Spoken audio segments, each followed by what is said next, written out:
So I'm very pleased to have the chance to introduce you to our first mini talk speaker, Jamaal Bowman. I heard about Jamaal and right away wanted to go see what he was doing. It sounded so interesting. So the next week I went to see his Casa school in the Bronx, and he's doing some incredible things there. He's also making a documentary, which I think he will tell you about. And so, with no further ado, Jamaal Bowman.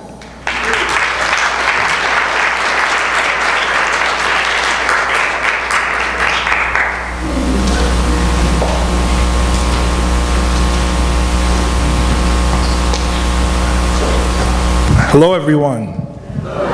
How you doing today? Good. Let me. Sweet. I like to move around. I don't want to get my cardio in as I do this talk. So it's an amazing honor and pleasure to be with you this afternoon. As Jerry mentioned, we met a few years ago. I believe it was on a listserv, and I've been in education now, going into my 18th year. Started out as an elementary school principal for 5 years, moved on to the high school level, worked there as a dean, guidance counselor, and teacher. Went for my administration training for a year, where I spent some time in a charter school. Wrote a proposal for Casa. It was called Life Academy at the time, Leadership Inspires Freedom and Excellence. Couldn't open the school as Life Academy because there was a Life Academy for pregnant teens in New York City. So they made me take the name Casa, which stands for Cornerstone Academy for Social Action, which is actually the perfect fit for someone like me. In my opinion, being alive is a form of social action, especially in the space of America, within the context of American history, right? So as a black man in America, I can't ignore my race in this place. I can't ignore the historical oppression and marginalization of black people in this country. And as a result of that, I can't ignore the marginalization and oppression of all people, right? All people who don't have power in this society and all people who don't have power in this context. So for me, as soon as I became a principal, I wanted to do something revolutionary. I wanted to do something radical. I did not want to follow the status quo because the status quo did not work for me and it did not work for the majority of my friends. And as you look at the data, you know, the corporate ed reformers, all they want to do is talk about data. As you look at the data, you see year in and year out, children continuing to suffer under the regime of over-testing and corporate ed reform. So I wanted to do something totally radical and totally different. So through the lovely World Wide Web and doing searches and talking to people and connecting with people in social media, I came across Jerry, an alternative education resource organization, and we met on a listserv and we connected, and immediately he wanted to come see Casa. And when I saw him, you know, I saw this old white dude walking up in the Bronx school, I said to myself, this is perfect, right?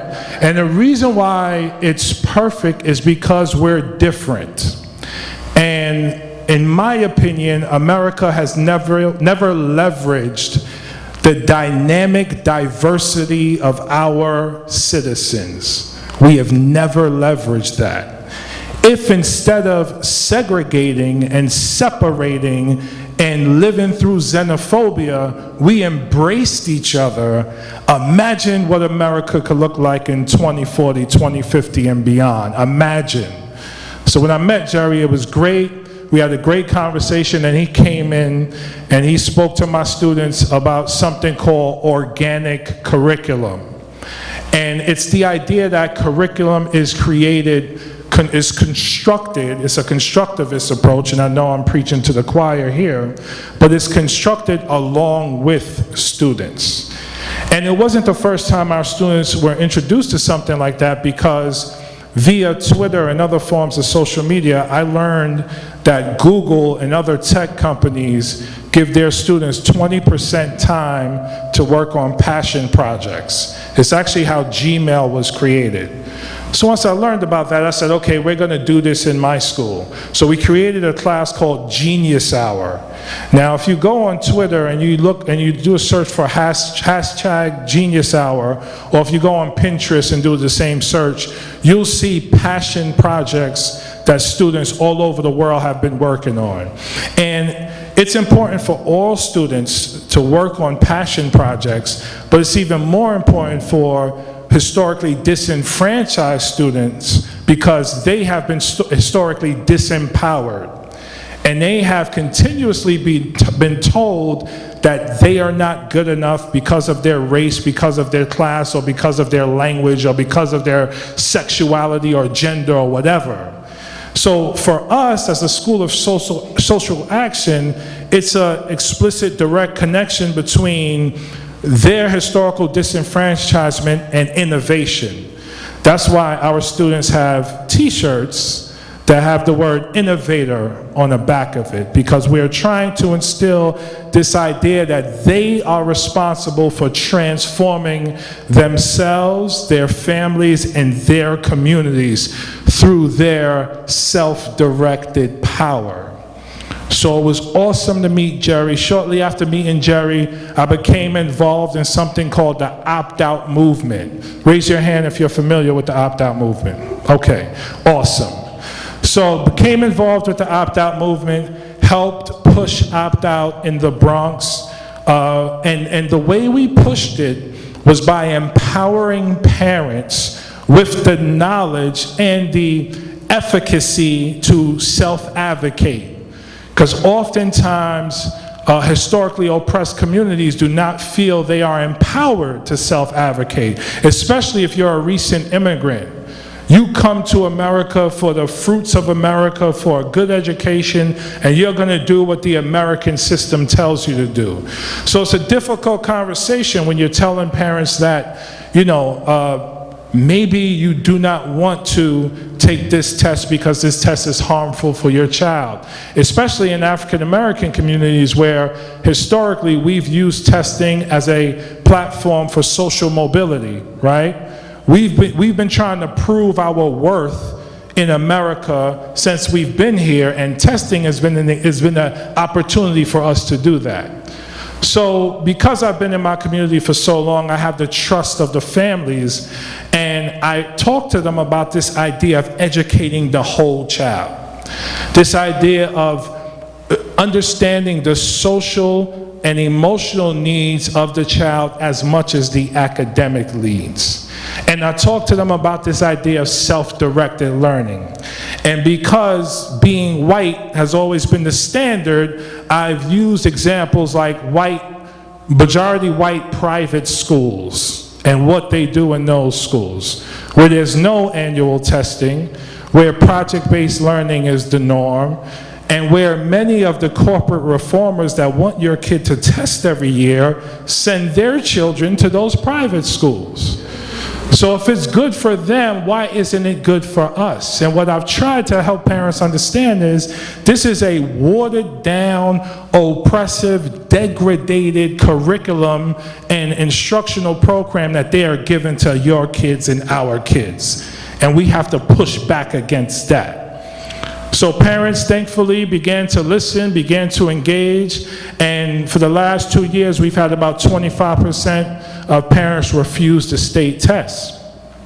And that's huge for communities of color, and is huge as a first step toward what we're trying to do to reform education. So I encourage the unschooling, I encourage the homeschooling, but I also encourage you to help me create a revolution within district public schools. It is not enough. It is not enough for us to remain in our silos and create almost an echo chamber with small groups of people around what we believe and what we're doing for our communities. We need your help too. We need the next Aero conference to be held in the South Bronx. We need for all of you to engage the parents in my community. We need you to help empower them. And not as saviors, not as, Great White Hope, all the education movies, you got white teacher come in, all black community, freedom riders and all the other ones, right? White teacher, they come in with the Superman suit, right? Not like that. Because here's the thing, our families have something to offer you too. Despite so-called low graduation rates and low literacy rates, our families have something to offer you too. They come with rich cultures and rich histories and a rich sort of accomplishment within their DNA. They may not even be aware of it, but black people were involved in building the pyramids in ancient Egypt. This is the kind of history that we tell our kids in school, because you can't have self-directed learning without self-empowerment. If our kids don't love themselves, if they don't love who they are and where they come from, and they're told that Santa Claus and George Washington and Jesus Christ and all these white hope great people are the standard, how are they going to feel about themselves? And now they look at social media and they see cops killing people that look like them every other day. How do they feel about themselves? So the path towards education revolution and self-directed learning is self-empowerment. Our students have to have knowledge of self, their history and their culture, so that they can have high levels of self-esteem and self-worth. But then they also need to be aware of their passions, and they need to have their ideas valued, and they need us to help them build a sense of purpose. So Genius Hour is one way we do that. They choose to read whatever books they want to read as part of our independent reading program. We have electives twice a week where students have dance, visual arts, chorus, they play instruments, they have creative writing. We use hip hop as a vehicle to community transformation. Why? Our kids love hip hop. Why? Hip hop was birthed in the Bronx. I mean, when you talk about alternative education, Jerry, think about this. Hip-hop was a youth movement created in the South Bronx during a recession in the middle of burning buildings and corruption in the government. This movement was created by black and Latino youth out of nothing. They created a pure culture. There was no such thing as mixing and scratching before hip-hop. Music didn't sound or look like that at all. This is pure culture. KRS-One refers to it as hip-hop as an acronym. Her infinite power helping oppress people. Wholly integrated people having omnipresent power. This is the level of innovation and creativity that came from high school dropouts. And why did they drop out? Because the school was not engaging them. The school was not meeting their needs, so they left. Nas is a 9th grade dropout, and he's one of the most innovative poets in human history. 1,000 years from now, they're not going to be talking about Shakespeare. They're going to be talking about Nas and Jay-Z and Biggie. That's who they're going to talk about. So at Casa, we empower them through their culture, through their natural gifts, in classes like Genius Hour and in their elective classes. Every Friday we have something called Community Circle, where kids give each other shout outs and make public apologies in front of the entire school. This is middle school. Kids don't do stuff like that in middle school. But when you go on YouTube and you look up our school, Casa Middle School, you'll see videos of things we've produced. Ebola was an issue. So what do? We bring Ebola into the curriculum. Students write a song about it, make a beat, and produce a video. The Bronx has one of the highest rates of obesity and diabetes in the state, in the country. So we'll make a video on healthy eating. The economic situation in the Bronx is dire. So we'll bring in entrepreneurship. Students will learn about entrepreneurship, produce a video, and share it with the world. We are all here because we believe in the power of students to transform their own world. How are we going to work together moving forward to make it happen for all students? How are we going to do that? I challenge you, Aero participants, to connect with the opt-out movement and figure out how we can cross-pollinate and leverage each other as resources towards transforming the public education system. The opt-out movement is 250,000 strong. If we bring Aero to the table and leverage what you can do, that number will go to 1 million. And how can we bring you into the Bronx, into Harlem, into Bedford-Stuyvesant, Brooklyn, and help us establish political power throughout the state? We now have a window of opportunity. The Speaker of the Assembly, Carl Hastie, is open to our ideas. I know him personally. He's from the Bronx. He's from our community. He's open. Betty Rosa, the Chancellor of the Board of Regents, she's open. These are people that make policy.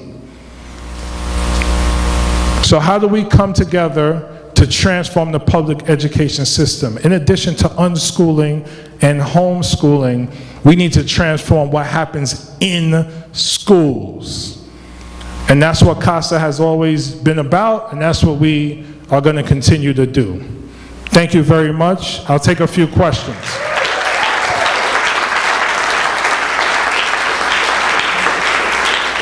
Come over here, we can take a couple of questions.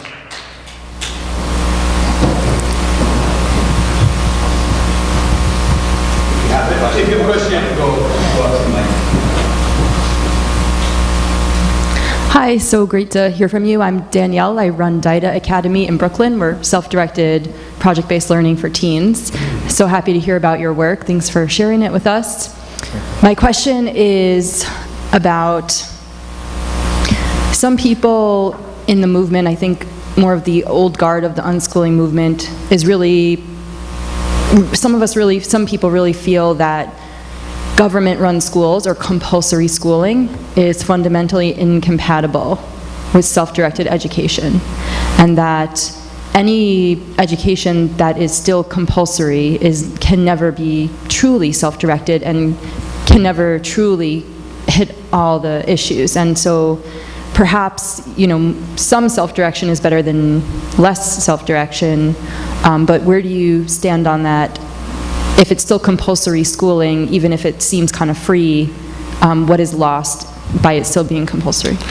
Yeah, I think because of the relationships that I've been able to build over the years, there's a high level of trust with the parents that I work with. Personally, I'm speaking just personally. So within my school community, that trust gives me the freedom to implement some of the self-directed programming that we have. It's not 100% self-directed, but we do a lot around self-directed learning. So within local jurisdictions, it's not about taking on, in my opinion, it's not about taking on the big giant, the federal education department or the state education department. It's about local districts, local schools, school to school, and the leadership within those schools. The parent voice is the most important voice in all of this. If my parents didn't support what I was doing, I would be out. So we have to engage the parents and the educators and leaders on the ground to begin to implement more self-directed learning. The system is going through a huge shift and has been going through a shift for quite some time. We're going from talking about testing as the end-all be-all to now educating the whole child. So it doesn't happen overnight, but it's about one person at a time, one community at a time, and the leadership within that community. And because of the trust that I've been able to build over the years, I get the support from the parents, so I'm left alone by the powers that be to do what we do. My name is Barry, and I'm just getting back to education after many, many years. And I've been a teaching artist, so I'm really getting behind children as being a voice like the emperor's new clothes. Like, I have a little video on YouTube where 5-year-olds talk about life with more understanding than adults, and they say the title, "No Adults Left Behind." And 5-year-olds are able to say, my gift to the world would be that everybody should get along together. Everybody should be friends. People should help each other. Everybody should share. People should stop fighting. So it's like if a 5-year-old can get it, there's hope for adults. So I was just wondering if you use children as a way, you know, they don't have attitude problems. They're not trying to get money from the wealthy. They can just be honest. So if a younger child could just say the truth in front of adults, something can be done. As you know, you can see that video on YouTube where they do. And just the other thing, I was just wondering, you know, because I'm getting back to education, if you ever have any situations where, like, the 5th to 6th graders might be helping to teach the 1st to 2nd graders instead of bullying them. So, yeah, so part of Community Circle, Genius Hour, just, you know, it's so funny. I mentioned organic curriculum. Engaging our students in conversations about what needs to happen in school is such an organic process because we're just an open space when it comes to that, right? So we invite student voice in everything we do. We're middle school, so the 5th grade teaching 1st grade dynamic is not for us, but we have done tutoring within our building where, you know, our 8th graders will go work with the elementary school that we share the building with. So there is part of that we have done. We need to be more systematic with how we do it and more consistent because it's not done enough. But we have done that. And again, I think student voice matters most, as we all know. And when you talk to a high school student, they're freaking brilliant. Like, they just, like, any high school senior can break down the public education system perfectly, describe the problems and describe the solutions, and we're not listening to them enough. So again, how do we leverage each other with the opt-out movement who's trying to do the same thing to uplift student voice? You know, I think a student conference may be in the works, but it's a great point and great question. Yes, sir. Hi, my name is Dean. Thank you for being here today. I drove up from DC 2 days ago, mostly playing Biggie, Pac, Kendrick, and I've written academic papers about Kanye and Lil' Kim. Hip-hop has always been a big part of my life. And as I look toward my professional future, I have to consider what the things that I say and how they combine with the color of my skin to the students that I'm speaking to. And so I just wanted your take on white people teaching black children. Yeah, I want to say, I love hip hop. What do you think about white people teaching black children? Be authentic, first and foremost. Be yourself, be authentic. That's the most important thing for any educator. Be yourself.